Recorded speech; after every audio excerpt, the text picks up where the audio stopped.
ప్రధానమంత్రి నరేంద్ర మోదీ తెలంగాణకు వచ్చి 10 సూత్రాలు పాటించండి అని చెప్పి జనాలకు ఒక 10 సూత్రాలు చెప్పిండు.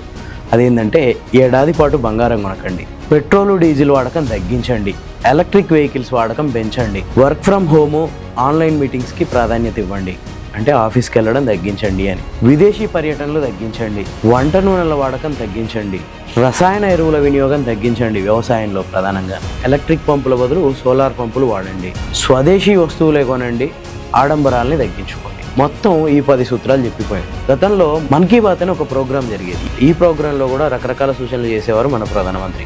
సో ఇది కూడా అట్లాంటి ఒక నార్మల్ సూచనలేనా, లేదంటే వీటి వెనక ఏదైనా నిగూఢమైన రహస్యం ఉందా? అసలు ఏంది ఈ 10 సూత్రాల వెనక ఒక ప్రధానమంత్రి స్థాయి వ్యక్తి పొదుపు పాఠాలు ఎందుకు చెప్పాల్సి వచ్చింది? ఈ విషయాలన్నీ వీడియోలో చూద్దాం. స్కిప్ చేయకుండా చూడండి, సబ్స్క్రైబ్ చేసుకోవడం మర్చిపోవద్దు. ఇవన్నీ ఓన్లీ ఒక ప్రధానమంత్రి చెప్పిన పొదుపు సూత్రాలు కాదు. వీటన్నిటి వెనక ఒక్కసారి ఆలోచించి చూడండి. ఒక కామన్ పాయింట్ ఉంటుంది, అదే డాలర్ వాల్యూని దృష్టిలో పెట్టుకొని ప్రధానమంత్రి మొత్తం ఈ విషయాలన్నీ చెప్పుకొచ్చిండు. గత కొన్ని రోజులుగా డాలర్ రేట్ అనేది విపరీతంగా పెరుగుకుంటూ పోతుంది. దానికి మూల విషయాలు ఏంటంటే ఈ 10 సూత్రాలే. ఇతర దేశాల నుంచి ప్రధానంగా క్రూడ్ ఆయిల్ దిగుమతి చేసుకోవడానికి వెచ్చించాల్సింది డాలర్. విపరీతంగా డాలర్లు వెచ్చించాల్సి వస్తుంది ఇరాన్ ఇరాక్ యుద్ధం మొదలైనప్పటి నుంచి. అంతేకాదు ఈ యుద్ధం ఇప్పటంతలో ముగిసిపోతుందన్న సంకేతాలు కూడా లేదు.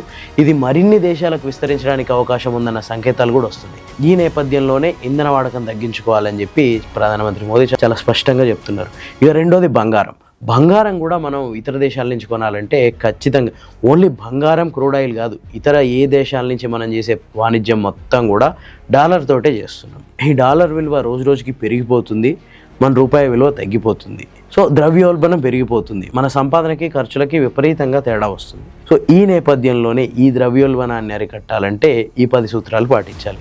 ఒక్కొక్క దాని వెనుక ఏముందో చూద్దాం. బంగారం, మనం ఇప్పుడే అనుకున్నాం కదా, బంగారాన్ని మనం పూర్తిగా విదేశీ మారక ద్రవ్యాన్ని ఉపయోగించే కొంటున్నాం. 1 సంవత్సరం పాటు కనుక భారతీయులు బంగారాన్ని కొనడం ఆపేస్తే భారీ ఎత్తున విదేశీ మారక ద్రవ్యాన్ని మనం సేవ్ చేసుకోవచ్చు.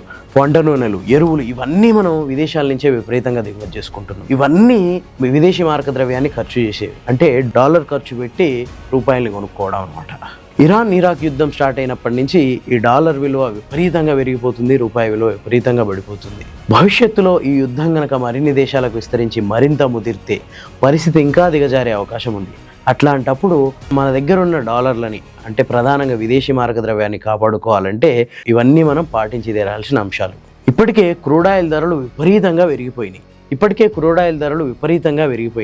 రేపో మాపో ఖచ్చితంగా డీజిల్ పెట్రోల్ ధరలు కూడా పెంచే అవకాశం ఉంది. ఎందుకంటే ఎక్కువ రోజులు ఈ ఆయిల్ కంపెనీలు ఆ నష్టాల్ని భరించుకుంటూ కూర్చోలేవు. కేవలం ఎలక్షన్లు, కొన్ని రాష్ట్రాల ఎలక్షన్లు, వీటి నేపథ్యంలో ఇన్ని రోజులు పెట్రోల్ డీజిల్ రేట్లు పెంచకుండా చూసుకున్నారని కూడా నిపుణులు చెప్తున్నారు. సో ఇవన్నీ కంప్లీట్ అయినాయి కాబట్టి రానున్న టైంలో ఈ క్రూడ్ ఆయిల్ ధరలు మరింత పెరిగితే ఖచ్చితంగా ఆయిల్ కంపెనీలు పెట్రోల్ డీజిల్ ధరలు పెంచే అవకాశం ఉంది. అంతేకాదు అసలు అట్లాంటి పరిస్థితుల్లో కూడా ఈ పెట్రోల్ డీజిల్ దొరికే అవకాశం లేకపోవచ్చు. సో అందుకే పెట్రోల్ డీజిల్ని సేవ్ చేయండి. ఇప్పటికే కమర్షియల్ గ్యాస్ కనెక్షన్ మీద 50% రేట్లు పెంచేసింది. రాను మరింత క్రిటికల్గా మారితే పొజిషన్, అంటే అసలు హార్మోజ్ నుంచి న్యాచురల్ గ్యాస్ రాలేని పరిస్థితిలో ఉంటే ఖచ్చితంగా డొమెస్టిక్ గ్యాస్ రేట్లు కూడా పెరగడానికి అవకాశం ఉంటుంది. అంతేకాదు ఈ పెట్రోల్ డీజిల్ రేట్లు కనుక పెరిగితే మొత్తం భారతదేశంలో అన్ని వస్తువుల రేట్లు పెరిగిపోతాయి. ఒక సప్లై చైన్ అనే వ్యవస్థకే విఘాతం కలుగుద్ది. మనం వాడుకునే వంట నూనెల్లో 60% పైగా మనం విదేశాల నుంచే దిగుమతి చేసుకుంటున్నాం. అంతేకాదు రసాయన ఎరువుల పరిస్థితి కూడా అదంతే.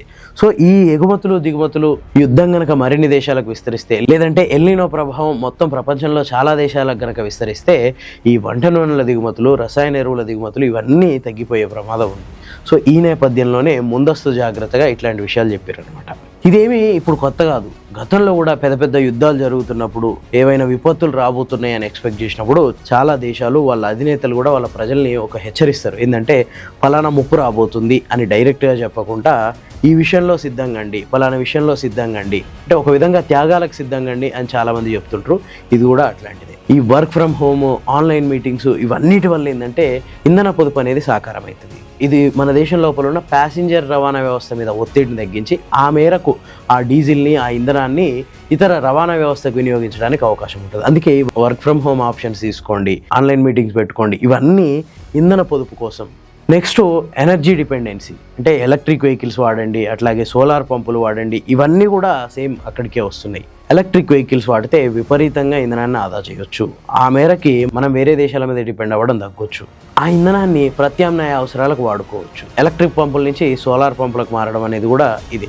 భవిష్యత్తులో ఈ యుద్ధాలు మరిన్ని ప్రాంతాలకు విస్తరించి పూర్తిగా ఆగిపోతే మన దగ్గర ఉన్న కనీస వనరులతోటే మన దేశాన్ని నడుపుకోవచ్చు అనే ప్రణాళికలో భాగమే ఈ 10 సూత్రాలు. సో ప్రభుత్వాలకి ఆటోమేటిక్గా ఇంటెలిజెన్స్ సమాచారం ఉంటుంది. ఈ సమాచారం ప్రకారం ఈ యుద్ధం గనక సుదీర్ఘకాలం గనక కొనసాగే అవకాశం ఉండి ప్రపంచంలోని ఇంకా ఇతర దేశాలకు విస్తరిస్తే అప్పుడు మనం ఎట్లా జాగ్రత్తగా ఉండాలి, మనం సెల్ఫ్ డిపెండెంట్గా ఎట్లా ఉండాలి అనేయే ఈ 10 సూత్రాల్లోని ముఖ్యాంశం. మొత్తం విషయాన్ని కనుక అబ్జర్వ్ చేస్తే వీటి వెనక దాగున్నది ఒకటి విదేశీ మారక ద్రవ్యాన్ని అత్యవసర పరిస్థితుల కోసం దాచిపెట్టుకోవడం, రెండోది సెల్ఫ్ డిపెండెన్సీ, ఎట్లాంటి పరిస్థితుల్లో కూడా ఇండియా సర్వైవ్ అవ్వగలదు అని చెప్పి చాటుకోవడం. ఈ 2 విషయాలే మొత్తం ఈ మోడీ చెప్పిన 10 సూత్రాల వెనుకున్నాయి.